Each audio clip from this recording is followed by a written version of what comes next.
When you were a child, who did you want to be? I wanted to be like my mother. She didn't wear a cape. I shot lasers out of her eyes. She was someone who wrote a smile and made people more beautiful. I remember telling her clients how I wanted to be just like her when I grow up. You'll be poor if you become like me, she'd tell me. Become successful like a doctor. Then you can make money and be happy. When you were a child, you don't really understand the concept of money. You just want to be happy. But money buys happiness, they say. From an early age, my ambitions were driven by the expectations of others.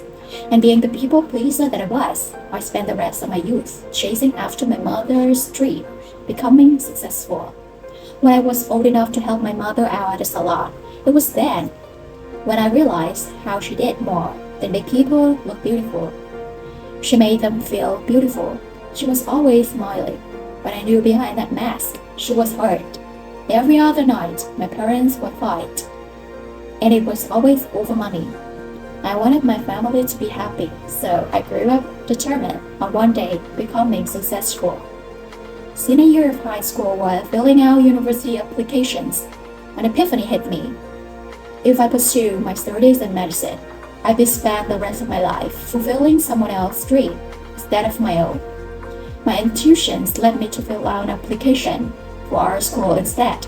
I felt so selfish, but I had to confess to my mother. She was broken and scared that as an artist, I struggled to make ends meet like her. But I promised her that I'd find a way to take care of our family while still pursuing my ambitions. She trusted me and gave me her blessing. The first day of our school was special because all new students were given laptops. This became my windows to the world, a vital tool for all my creative needs. But soon enough, reality would remind me how my dreams came at a cost, and I needed to make money. I found a job listing for a beauty advisor position. I completed the interview but got rejected. Yeah, it sucked at first, but then I was reminded how God, the universe, whatever higher power you believe in, has three answers to your prayers. Yes, not yet, or I have something better. What was right, because the something better happened to be the very first beauty video I created. I was sharing my everyday natural beauty routine, nothing groundbreaking. I didn't expect anyone to watch it, but after taking it back, I couldn't believe all the viewers and comments pouring in. That one video changes the course of my journey. The early days of YouTube was magical. No one was really making videos for money. But once it was possible for creators to monetize their videos, I was able to leave my part-time job and turn this little hobby into a thriving career. I did it, Mom. I became successful, and I was happy. My channel renewed my sense of purpose. Eventually, my hard work paid off. And after saving up enough money, my family was taken care of first. I felt so fulfilled. Creating these videos didn't feel like work. I felt more like a dream, and I didn't want to wake up. My growing channel caught the eyes of higher-ups who grew itching. It wouldn't be for long until I'd be swept away, my opportunities, my promise. I said my goodbyes and left my family's nest to pursue the American dream in the Wild West. It was hard to leave my family because they were all I ever knew, but my intuition told me to go, and I had to follow. Moving to a new city by yourself can feel isolating. And in the city of dreams, I found myself surrounded by people who heavily influenced my career. They had big plans and kept me busy until that I was all I ever knew, busy. The taste of success was like a drug, and I couldn't get enough. I figured the more productive I am, the more successful I'll become, because money buys happiness. I grew to understand how happiness came at a cost, because I had to honor what I signed on the dotted line. At that time, it was worth it. I was able to retire my mother and take care of my family like I promised. But it wasn't enough. I still had more dreams to cross off my list. Once, I was a girl with dreams who eventually became a product, smiling, selling, and selling.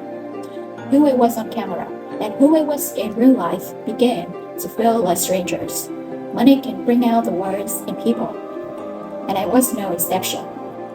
My insecurities got the worst of me. I became imprisoned by my own vanity. I was never satisfied with how I looked. The life I led online was picture perfect, but in reality, I was carefully curating the image of my life I wanted, not had. Money buys happiness, they say, but all dreams come to an end. I'd have to wake up to face the harsh truth. The road to success is not only paved with failures, but you only become a target. I had to battle through several lawsuits from people who wanted a piece of it. This nightmare took a toll on me. It nearly broke me down, but I wasn't ready to give up. So I kept myself busy, taking on more projects and more work. Become more successful, and one day you'll be happy again. Staying busy was my only way. I was able to cope with all this stress and anxiety. It helped to numb the pain. Years would go by, and I find myself becoming more isolated and disconnected from my family, friends, and you, the viewers. I'm sorry, I didn't know what to do and who to talk to. I felt so alone, and I had too much pride to let you see me at my weakness. I wanted to be forgotten, so I began posting less online. During one of my sleepless nights, I found myself watching one of my earlier videos. I'd forgotten how genuine and full of life I once was. It was such an innocent time. Before the money, before the fame, I felt like somewhere along this journey, I lost myself. Was it because of money? I spent my whole life chasing after success, only to find myself running away from the very thing that mattered. Myself, my true self. In the end, I wasn't fooling her, because deep down, I wasn't happy. I've grown to learn how money can buy many things like peace of mind, comfort, status, anything but happiness. At this moment, I was feeling so broken, but my inner child wasn't ready to give up on me. She reminded me how it's never too late to start over. Although money can't buy happiness, if there is one thing people wish they had more of, it's time.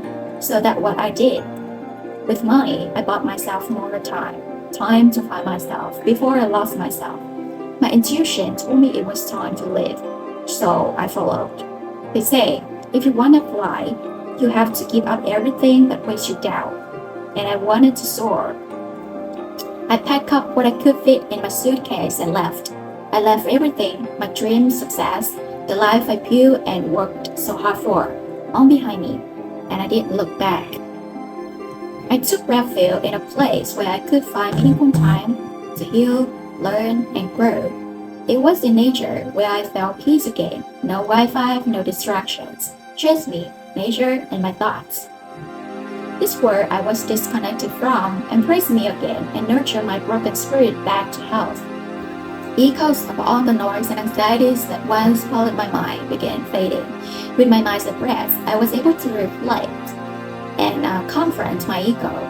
Memories of my blurry past began to take shape. It was remind me of all the trials I went through and how those trials forged me.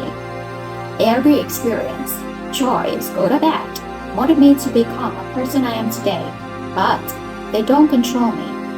Recognizing this gave me the power and freedom to finally decide what I wanted from my own life. And I wanted to be happy. You can't buy happiness, but you can create it. Right then and there, I made a conscious choice, an effort to create happiness around me. I did so by letting go of anything that was holding me back and inviting things that would elevate me in every way. I wanted to learn again, so I became a student, and the school was life. Some people want to stay the same forever, but not me. I was ready for growth. With all the time I was able to buy, I spent most of it learning, dreaming, creating, and exploring the depths of my curiosity. I wasn't happiness I was looking for. It was the truth. My quest is still not over. There's still so much more for me to discover and learn, and that takes time. So what now? Truth is, I don't know yet. I just want to create, and that's what makes me happy. Back then, I was just someone who was showing you how to look more beautiful. Now, I want to show you how to feel more beautiful.